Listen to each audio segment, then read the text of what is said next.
Bismillahirrahmanirrahim. Assalamualaikum warahmatullahi wabarakatuh. Pelajaran kita pada hari ini adalah tema 7, subtema 3, pembelajaran 5 dan pembelajaran 6. Kita mulai dari pembelajaran 5. Di sini anak-anak dasar harus bisa memahami bagaimana cara membuat karya montase dan karya kolase. Montase yaitu menggunakan gambar-gambar dari majalah bekas ataupun koran-koran bekas, membentuk komposisi gambar baru. Mungkin anak-anak sudah paham dan ini juga sudah ada pada pembelajaran sebelumnya. Kemudian untuk karya kolase, yaitu gunakan bahan-bahan mudah yang anak-anak dapat. Kemudian bisa juga menggunakan biji-bijian, daun-daun kering, kapas ataupun sebagainya. Kemudian ini cara membuat montase dan ini cara membuat kolase. Melaksanakan sikap toleransi. Kita harus mempunyai sikap toleransi terhadap keragaman dalam masyarakat Indonesia. Contoh sikap toleransi yang ada di 4 Zaid misalnya. Mungkin anak-anak selalu memiliki sikap toleransi. Mungkin anak-anak ada yang berasal dari Pulau Jawa memiliki toleransi terhadap teman-teman yang berasal dari Pulau Kalimantan misalnya. Dan anak-anak yang memiliki suku dari Jawa tetap toleransi terhadap teman-teman yang berasal dari suku Sumatera dan sebagainya. Kemudian kita lanjutkan. Di sini toleransi terhadap keragaman agama, suku, ras, budaya maupun gender, laki-laki ataupun perempuan. Pentingnya sikap toleransi antara lain manfaat kepentingannya yaitu membentuk persatuan bangsa. Kemudian menciptakan kerukunan antar warga masyarakat. Memunculkan rasa nasionalisme dan bangga terhadap bangsa dan negara Indonesia, dan memperkukuh negara kesatuan Republik Indonesia. Nah, inilah salah satu manfaat dari toleransi antar sesama. Kita lihat di pembelajaran selanjutnya. Berikut beberapa contoh penerapan sikap toleransi dalam berbagai lingkungan. Kita lihat dulu dalam lingkungan keluarga. Contoh sikap toleransi dalam lingkungan keluarga contohnya yaitu anak-anak ustad membantu pekerjaan orang tua di rumah. Misal, membantu orang tua cuci piring, mungkin bersihkan rumah, ataupun contohnya bangun pagi sendiri, mandi sendiri, siapkan pakaian sekolah sendiri, dan masih banyak contoh lain.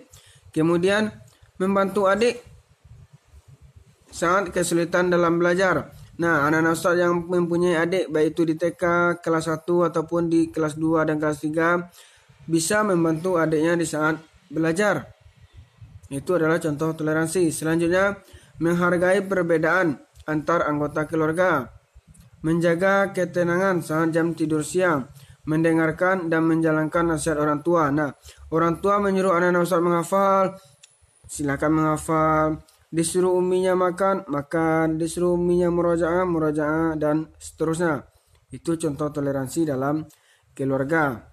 Lanjut, toleransi di lingkungan sekolah. Contohnya, menjaga ketenangan dalam kelas.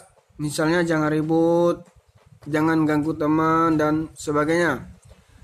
Menghargai perbedaan pendapat dengan teman, tidak membedakan suku, agama, ras, dan sebagainya, dan mematuhi tata tertib sekolah. Misalnya ada PR dari ustadz atau ustazahnya dibuat, ada hafalan-hafalan dihafal, ada murojaah dan sebagainya. Itu contoh toleransi dalam sekolah. Toleransi dalam masyarakat. Ramah kepada tetangga, mengikuti kegiatan sosial seperti gotong royong dan sebagainya, memberi kesempatan kepada tetangga untuk menjalankan ibadah. Anak-anak Ustadz yang beragama Islam, ya silakan melaksanakan ibadah sesuai ajaran agama Islam. Ada tetangga yang beragama Kristen, ya silakan melaksanakan ibadah sesuai ajaran agama mereka. Kemudian kita lanjutkan pada pembelajaran 6. Di sini anak-anak Ustadz harus bisa memahami. Ini karena kita tidak di sekolah, jadi tugas ini tidak usah kita buat, cukup kita memahami. Buat cara membuat mozaik dan aplikasi. Anak-anak Ustadz sudah paham apa itu mozaik, dan anak-anak Ustadz juga sudah paham apa itu aplikasi. Ini langkah-langkah cara membuat karya mozaik. Silakan anak-anak Ustadz pahami di rumah. Dan ini cara membuat karya aplikasi.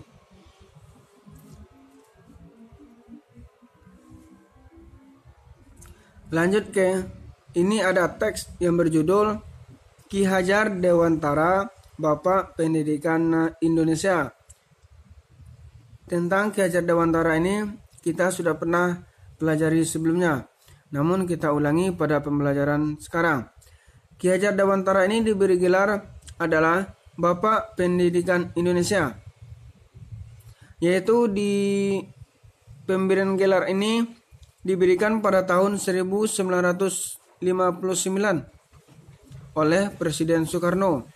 Siapa itu Presiden Soekarno? Yaitu Presiden pertama Indonesia. Gelar itu diberikan kepada Ki Hajar Dewantara atas jasa beliau yang merintis pendidikan umum di Indonesia.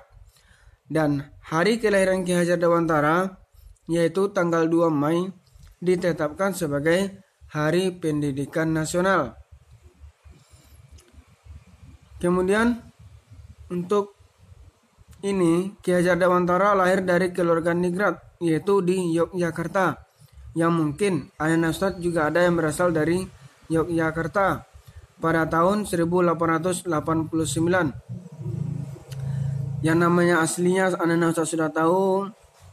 Kemudian pada usia 40 beliau berganti nama menjadi Ki Hajar Dewantara.